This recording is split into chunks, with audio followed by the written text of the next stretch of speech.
Have you ever been in a situation where everything is great, you're doing everything right, and suddenly something goes wrong? One thing, and basically everybody looks at you and is like, oh my gosh, you're bad. Well, I have had a situation that might explain a little bit of why that happens. So let's look at an experience I had here at the Sheraton Whitefield in Bangalore, India. So first of all, I arrived at 2:30 in the morning, and when I arrived, apparently there was some kind of mix-up with the reservation, and they said, no sir, you have to pay, although it had already been paid by the organizer. And anyway, they argued with me, and it's like 2:30 in the morning, and I don't want to argue with people, and anyway, eventually I got to go to my room. So I had told them, okay, don't worry, I'll try to sort this out tomorrow morning. So in the morning I came out, and everybody was like, wow, we're very sorry, we didn't understand, well, there was some miscommunication, we'll solve it for you.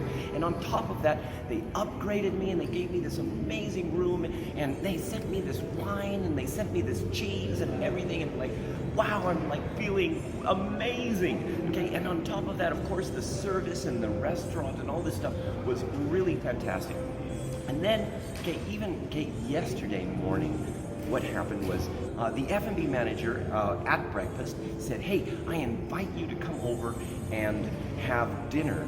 And we have this special thing for you. It's like, wow, okay, so I managed to make it 7 o'clock, and then I found out that they had charged me for it. Now, it turned out that that was also a mistake and everything else, but the thing is that the emotion came from the contrast. See, here everybody is giving you all of this amazing stuff, and you're doing all this great stuff, and then suddenly it's like one thing that appears to betray your trust. Now, of course, they solved the problem again, and it was all fine and everything, and so they didn't actually charge me for the dinner. But the thing is that the moment where I felt that that trust was betrayed, that's where I started to look back, and all of the things, all of the amazing service that I had gotten had kind of felt like, oh man, the only thing I could remember was the feeling of being betrayed. Now let's look at that situation.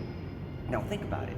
You're doing a great job. That means you're up here. And then suddenly something happens which kind of brings it down here. So that means there's a huge gap. Now, if the service would have been here and then maybe they would have done something like that, the gap wouldn't have been that big. And if the gap isn't that big, you don't feel as betrayed. Just like, for example, let's say you go to a small restaurant and you get really bad service. Well, you don't really expect great service, so you don't care. It doesn't give you that emotional gap that is so big. It's the same thing in a relationship. So let's say you're in a relationship and you're like, oh my gosh, this person is the one that I love, and they're so amazing, and then they do one thing, just one little thing, and suddenly that appears to betray your trust, and that person is bad. Why? Because you have a huge gap. So, identifying the size of the gap will also define the size of the apparent betrayal. But here's the thing. When you have that gap, that means that all of the rest of it should, well, basically be pretty good, right? So when you cognitively think about it, you know that it makes sense that, well, this person or this situation or this organization is good. But when you have that emotion, that's where logic starts to make no sense. So next time that you have an emotion of being betrayed by your organization, by your partner, by some kind of a service provider, why don't you re-look at the situation and see what the actual intention is, because it is oftentimes not the intention of the organization, the partner, and whatever to betray your trust. It is usually something else that they are trying to solve for themselves or filling for themselves. So for example, in the case of this hotel, some of the people that were not aware of the situation were simply following the rules, and therefore that's based on their thing. They're doing what's right. They didn't know. And in a situation where maybe your partner betrays you, maybe they're just trying to get their emotional need for security or significance or something kind of filled, and they don't realize that they are betraying you in the process.